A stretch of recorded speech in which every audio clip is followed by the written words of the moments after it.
Assalamualaikum warahmatullahi wabarakatuh. Bismillahirrahmanirrahim.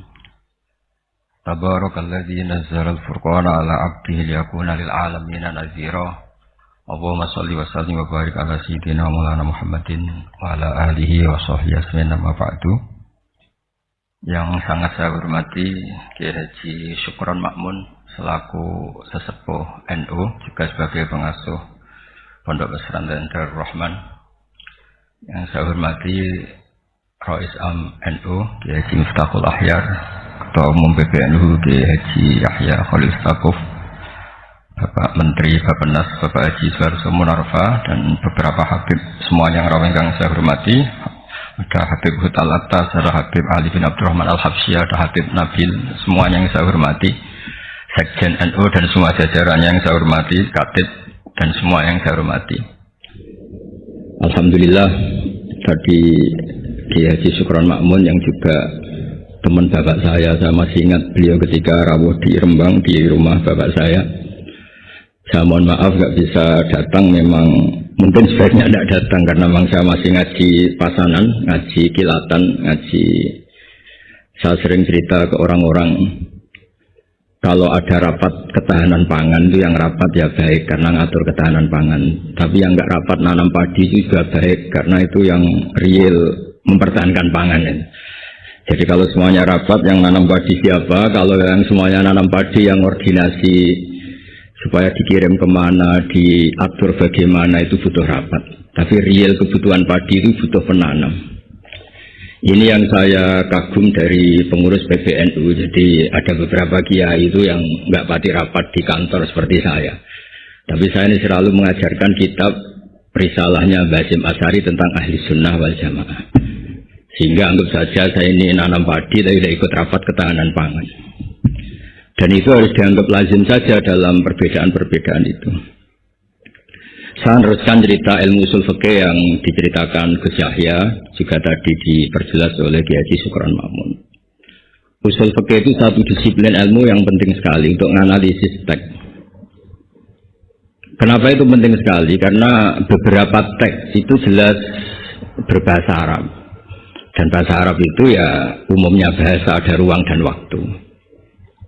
Sehingga ada beberapa cerita termasuk yang disebut terkenal sekali oleh Sayyid Muhammad Abu Yasin Muhammad bin Alawi Al-Maliki. Jika semua bid'ah itu jelek hanya karena Rasulullah tidak mengajarkan atau belum mengajarkan, maka cerita seperti ini enggak terjadi. Suatu saat itu ada sahabat, entah saking kangennya Allah entah gimana, ketika iktidal itu baca Rabbana lakal hamdu hamdan katsiran thayyiban mubarakan fi. Itu tidak lazim karena selama ini Nabi mengajarkan Rabbana lakal hamdu mil as-samawati wa mil al-ardi wa mil ma syi'ta min syai'in ba'du. Atau yang terkenal dibaca Rafa, Rabbana lakal hamdu mil as-samawati wa mil al-ardi wa mil ma syi'ta min syai'in ba'du. Lalu karena itu enggak lazim, setelah sholat Nabi tanya, ayyukumul qail, dari kalian semua ini yang melafadzkan kalimat itu siapa? Semuanya diam. Karena takut disalahkan Rasulullah sallallahu alaihi wasallam. Semuanya diam, tapi setelah akhirnya Nabi ngendikan, fa inni ra'aitu isnatai asyara malakan yabtadirunaha ayyuhum yaktubu awwal. Saat tadi melihat 12 malaikat, mereka berebut sekali untuk mencatat kalimat itu. Kalimat itu begitu indah sehingga 12 malaikat tadi berebut ingin mencatat. Terus pemuda tadi atau orang tadi bilang, ha anada ya Rasulullah, tadi yang lafadzkan itu saya. Itu tidak ada sabkut ta'lim, tidak ada pengajaran dahulu dari Rasulullah SAW, tapi itu direspon oleh malaikat dan tentu disetujui oleh Rasulullah SAW. Maka ini satu kepastian bahwa tidak semua bid'ah, tidak semua hal yang baru itu dolalah atau sayyi'ah. Begitu juga ada sahabat, dan ini yang ditiru NU seluruh Indonesia. Itu kalau ngimami itu, padahal ini didelegasikan di satu perkampungan oleh Rasulullah. Kalau ngimami itu kulhu terus, selalu baca kulhu, kulhuwallahu ahad. Akhirnya dikomplain sama makmumnya karena ya kok kulhu terus gitu, kan tidak keren. Apalagi trennya sekarang nyari imam itu kan hafid.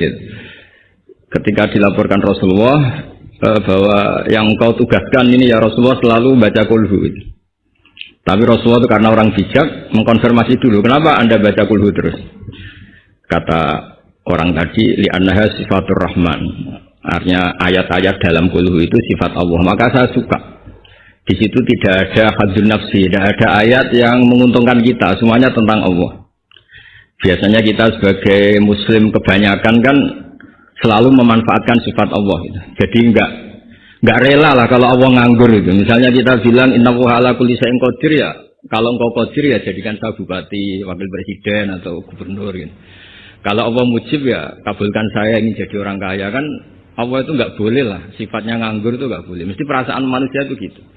Nah di kulhu itu tidak ada itu semua, hanya nerangkan sifat Allah Ta'ala yang nafsaniyah, yang tentang Allah. Apa jawabannya Nabi? Kata Nabi, barusan malaikat Jibril datang ke saya, memberitahu bahwa Allah mencintai kamu, karena kamu mencintai surat ikhlas, surat kulhu. Itu artinya apa? Juga tidak ada sabkut taklim. Bahkan terkonfirmasi dulu, Nabi mengiyakan setelah tanya, nyatanya itu dibenarkan. Jadi ada sekian bukti bahwa ubudiyah atau ibadah atau perilaku sosial yang tidak ada sabkut ta'lim, tapi kemudian Nabi membenarkan. Cerita ketiga, saya ini keluar dari yang saya bayangkan itu kan ya cerita-cerita nuzulul Quran, tapi sebagai adaban sama Kiai Haji Syukron Makmun yang cerita usul fikih saya teruskan. Memang tadi Gus Yahya juga cerita sanad. Saya ngaji di Kiai Haji Maimun Zubair dan bapak saya seorang hafidz juga ajar. Kiai Maimun itu putra Mbah Zubair. Mbah Zubair itu dulu pakar usul fikih. Beliau dulu ngaji sama Mbah Fakih Mas Kumambang, dulu wakil Rais Akbar. Kiai Fakih Mas Kumambang ini angkatannya Mbah Hasyim ketika ngaji di Sayyid Abi Bakar Sato. Ngaji Syekh Mahfud dulu, Syekh Mahfud Termas. Syekh Mahfud Termas ini ngaji sama Sayyid Abi Bakar Sato.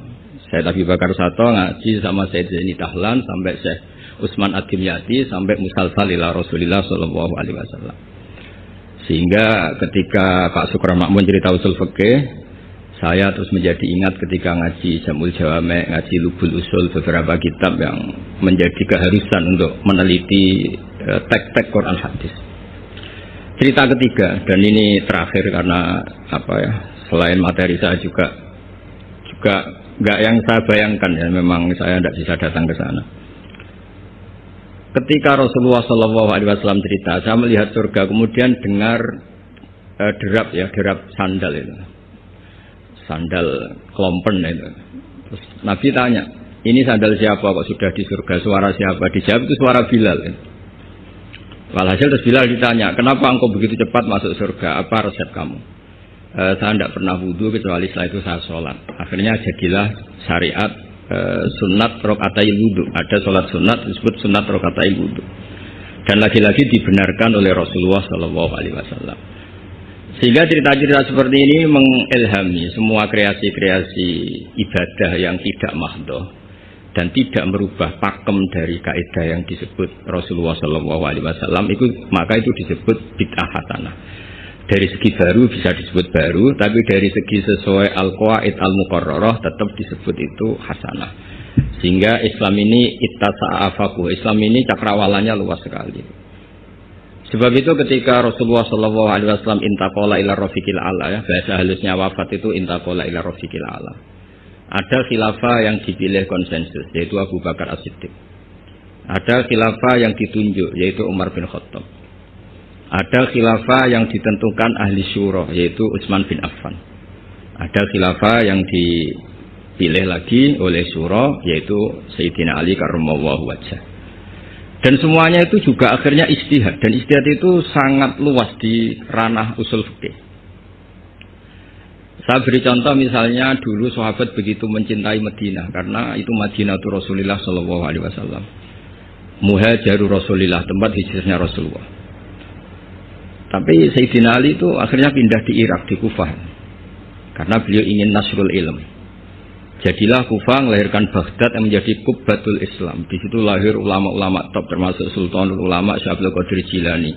Imam Syafi'i pernah hidup di Baghdad. Semua ulama besar pernah hidup di Kufah, di Basra, di Baghdad. Sehingga di Kufah zaman itu jadi markazul ilm. Di Basra juga sama jadi markazul ilm. Lahirlah Hasan Basri, lahirlah ulama-ulama top. Karena barokahnya nasrul ilmi yang digerakkan Sayyidina Ali karramallahu wajhah. Tapi banyak juga orang yang nggak ingin Madinah itu kosong. Lahirlah Imam Malik yang nggak pernah meninggalkan Madinah. Nah, sisi pandang yang berbeda ini ya karena barokahnya usul fikih, ada illatul hukmi, ada alasan kenapa hukum ini terbentuk. Sehingga barokahnya pemikiran-pemikiran itu kita tidak pernah kering, tidak pernah punya pakar-pakar usul fikih yang saya tahu, misalnya Mbak Zubair punya murid Kiai Haji Sal Mahfud yang ngarang kitab Thariqatul Fusul. Itu juga berkat beliau ngaji sama Mbak Zubair, zaman itu ngaji Jamul Jame, ngaji Lubul Usul. Akhirnya setelah Mbak Zubair mewakili Mbak Fakih Mas Kumambang, mewakili Mbak Mahfud Termas, kemudian mewakili Sayyid Abi Bakar Sato, juga mewakili dari abahnya namanya Mahfud bin Abdullah bin Abdul Manan. Ki Abdul Manan ini yang orang pertama Indonesia yang di Al-Azhar di Mesir, sehingga di kedutaan Mesir orang Jawa pertama alim alama yang di sana namanya Syekh Abdul Manan. Itu ngaji sama Sohibul Ithaf yang punya Syarah Ihya, namanya Ithafus Sadatil Muttaqin, Ithafus Sadat Al-Muttaqin. Itu kitab yang luar biasa karena Ihya dikarang 600 tahun yang lalu itu tidak ada yang berani mensarai. Dikarang oleh Hujjatul Islam, kitab legenda. Itu yang menyarai pertama adalah Said Murtado Az-Zabidi, gurunya Kiai Abdul Manan. Kiai Abdul Manan itu mbahnya Syekh Mahfud. Jadi Kiai Abdul Manan punya putra Kiai Abdullah, punya putra Kiai Mahfud. Kiai Mahfud ini punya putra namanya Muhammad. Gus Muhammad ini yang mulai hidup lagi di Indonesia, di Betengan Demak. Lalu Syekh Ithaf ini, Sayyid Zabidi ini menganalisis ilmu itu luar biasa. Ini yang al-ilmu bidiroyah. Di luar riwayat itu ada al-ilmu bidiroyah. Kita tahu tadi dawuh Pak Sukron, kita madaih, kita maulid. Dan maulid itu luar biasa. Di situ ada sejarah Rasulullah, ada sholawatan, ada semuanya. Dan ketika kita pakai ilmu diroyah, kualitas sholawat ini luar biasa. Bukan sekedar biasa, luar biasa. Hadhihi kalimatul mahabbah, ini kalimat mahabbah yang menjadikan kita tidak akan kecelakaan kayak yang dialami umat Isa alaihissalam. Yaitu Rasulullah SAW ini jadi nabi setelah Nabi Isa alaihissalam. Di mana orang yang senang sekali sampai memposisikan di atas kapasitas sebenarnya, sampai menuhankan. Yang benci juga benci sekali sampai menuduh yang macam-macam. Akhirnya apa? Umatnya Nabi ini dikelola oleh kalimat sholawat. Yaitu umatnya Nabi itu begitu mencintai Nabinya, sangat-sangat mencintai, tapi tidak pernah sampai menuhankan. Itu apa? Yaitu kalimat sholawat, kata Sayyid Zabidi. Allahumma sholli ala habibika, abdika, rasulika Muhammad. Kita minta Allah sebagai pemberi. Rasulullah apapun hebatnya, beliau adalah seorang hamba kekasihnya sebagai penerima. Maka kata Sayyid Zabidi, wa Muhammadun Rasulullah wa injalla qadru muhtajun ila rahmatihi subhanahu wa ta'ala. Apapun hebatnya Rasulullah sallallahu alaihi wasallam, beliau tetap seorang hamba yang butuh rahmatnya Allah Ta'ala. Sehingga hadil kalimah ini kalimah yang memantapkan umat Islam tetap memposisikan la ilaha illallah sebagai Tuhan, Muhammad Rasulullah sebagai yang paling dikasih Tuhan, yaitu dikasih Allah Subhanahu wa taala. Sehingga kalimat sholawat ini berkat analisis diroyahnya Sayyid Zabidi menjadi kalimat yang luar biasa.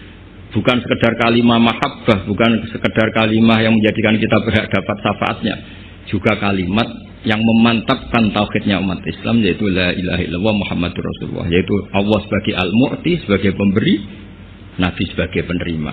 Jadi Allah tetap sebagai Tuhan yang memberi rahmat, memberi sholawat, memberi azkat tahiyat, memberikan anmal barokat, semuanya semua yang terbaik diberikan sama kekasihnya terbaik, yaitu Rasulullah Sallallahu Alaihi Wasallam. Disebut hadis sholawat itu syiwatul mahabbah, juga syiwatul tauhid, juga syiwat yang menjadikan kita tidak akan mengalami kayak yang dialami oleh umatnya Nabi Isa alaihissalam. Jadi sanad-sanad ini penting. Ya seperti Gus Yahya ini saya tahu beliau putra Kiai Khalil, juga teman bapak saya, cucu dari Kiai Bisri. Kiai Bisri itu menantu Kiai Khalil Harun yang dulu gurunya Kiai Makhrus Lirboyo. Mbak Khalil Harun ini dulu ngaji sama kakaknya namanya Mbak Umar Harun. Terus, sama-sama di Mekah menangi namanya Sayyid Umar Sato, kakaknya Sayyid Abi Bakar Sato Sohibul I'anah. Ya kemudian sanad berlanjut ke Sayyid Zaini Dahlan sampai ila Rasulullah Sallallahu Alaihi Wasallam. Jadi saya senang sekali tadi ketua PBNU kok ngaji lagi, senang saya dalil-dalil inna hadal ilma dinun fangduru aman takhuduna dinakum, senang sekali. Ya saya hafal lah, wong ya saya ini kan kata orang banyak pantas-pantas saya hafal karena saya ini kiai tukang ngaji gitu. Jadi ya pantasnya hafal. Yang jarang ngaji aja hafal, masa yang sering ngaji tidak hafal. Jadi pantas-pantasnya itu hafal. Tapi memang harus hafal ya, semua tokoh-tokoh itu harus hafal bahwa inna hadzal ilma dinun fangduru amman ta'khuduna dinakum. Ilmu itu agama. Kamu lihat kamu ngambil dari mana? Dulu Imam Bukhari itu kalau mau ngajar, mau ngaji atau mau ngambil ilmu atau mau apa saja. Karena ngajar juga harus memberikan pada yang kompeten, mengambil ilmu juga harus ngambil dari yang kompeten. Itu dulu cerita semestinya itu khimar, tapi di Jawa diganti ayam, tidak tahu saya. Pergantian itu karena orang Jawa lebih gampang. Diganti ayam cerita di Jawa, sebenarnya itu khimar. Khimar dipanggil sama Syekh. Ya entah pakai rumput atau apa, terus datang khimar itu. Setelah datang dipegang, terus kata Imam Bukhari, ini bohong pada khimar, ini enggak berhak jadi guru saya, ini bohong sama hewan, berarti enggak sikoh. Terus orang Jawa mencontohkan ayam dikurkuri, dirayu pakai jagung, terus datang dipegang. Itu sudah menggugurkan kredibilitas seorang rawi karena bohong sama hewan. Apalagi bohong sama manusia, apalagi bohong sama seluruh rakyat Indonesia, itu nggak akan jadi gurunya Imam Bukhari. Ya tapi alhamdulillah kita akan tidak ingin jadi gurunya Imam Bukhari, jadi ya sudah tidak perlu sikoh yang dengan standar seperti itu. Tapi apapun itu saya terima kasih terutama pada guru kita bersama Kiai Syukron Makmun yang cerita panjang lebar NU mulai lahirnya dan seterusnya, sama Gus Yahya semuanya lah, sama beberapa menteri semuanya. Terima kasih. Mohon maaf. Assalamualaikum warahmatullahi wabarakatuh.